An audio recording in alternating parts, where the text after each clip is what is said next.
Roseline stared at the note with trembling hands. Her house was silent, too silent. Even the ticking wall clock seemed afraid to make noise. She whispered to herself. Who would send this? Why now? She locked her doors and windows, but fear still followed her like a shadow. Over the next few days, strange things began to happen. Someone knocked on her door at midnight. When she opened it, no one was there. Only a fresh palm leaf tied neatly to her gate. The kind used in traditional warnings. She swallowed hard. Her daughter Chika returned home terrified. Mama, someone has been following me, she whispered. Each time I turn, the person disappears. Roseline felt her stomach twist. At the new church she joined years ago, rumors began to spread. Someone doesn't want Roseline back in the Catholic Church. But who? And why? One evening, Roseline went quietly to see Father Benedict, the parish priest. With shaky breath she said, Father, I think someone is threatening me because I returned. Father Benedict's face hardened. Not in anger, but worry. He handed her a glass of water. Then he said something strange. You were not the only one who left after that quarrel. Roseline looked up sharply. What do you mean? The priest leaned closer and whispered. Someone else was hurt that day. Someone who never forgave the church, or you. Rosaline's heart raced. Father, who are you talking about? He hesitated. Then finally said. Sister Agnes. Roseline froze.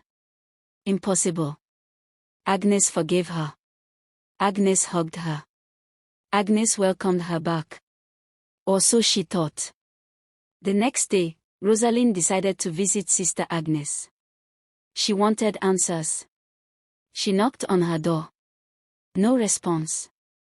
She pushed gently, the door was open.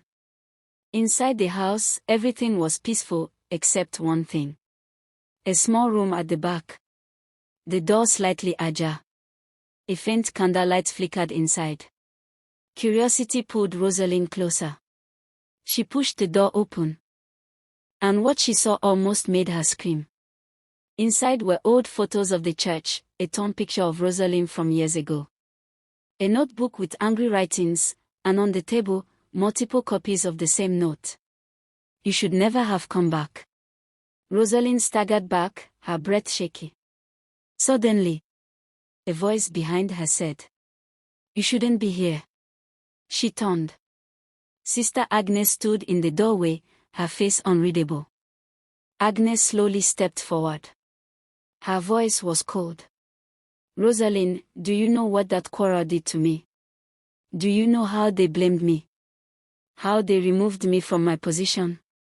How people whispered every time I passed? Rosaline's lips trembled. Agnes. I didn't know. Agnes raised a hand. I left the church because of you. I suffered because of you. And when you returned, everyone celebrated. They forgot me. She pointed at the photos. They forgot who was also wounded. Tears filled Rosaline's eyes.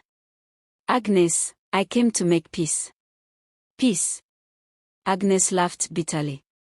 You think peace is so cheap? She stepped closer. But don't worry. I will not harm you. I just needed you to feel what I felt. Then Agnes said the most shocking thing. I want you to leave the church again. Silence filled the room. Roseline sank to her knees. Agnes, please, don't destroy yourself like this. We both lost our way once. Don't let bitterness swallow you. Agnes' eyes softened for a moment. But then hardened again. You returning here is a mistake, Roseline. Someone else doesn't want you back. Rosaline's eyes widened. Someone else. Who? Agnes looked away. I can't tell you. But he is closer than you think. Roseline gasped. He? Who is he? Agnes pointed to the door. You need to leave. Now. Roseline ran out of the house, panting, confused and frightened.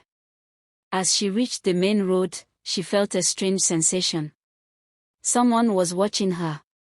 She slowly turned. A tall man in a dark coat stood at the far end of the street. He didn't move. He didn't move. He didn't blink. He only stared at her, like he had been waiting. Roseline whispered, "Who are you?" But the man didn't answer. He slowly raised his hand and pointed directly at her. Then turned and disappeared into a narrow path behind the church. Rosaline's heart almost stopped.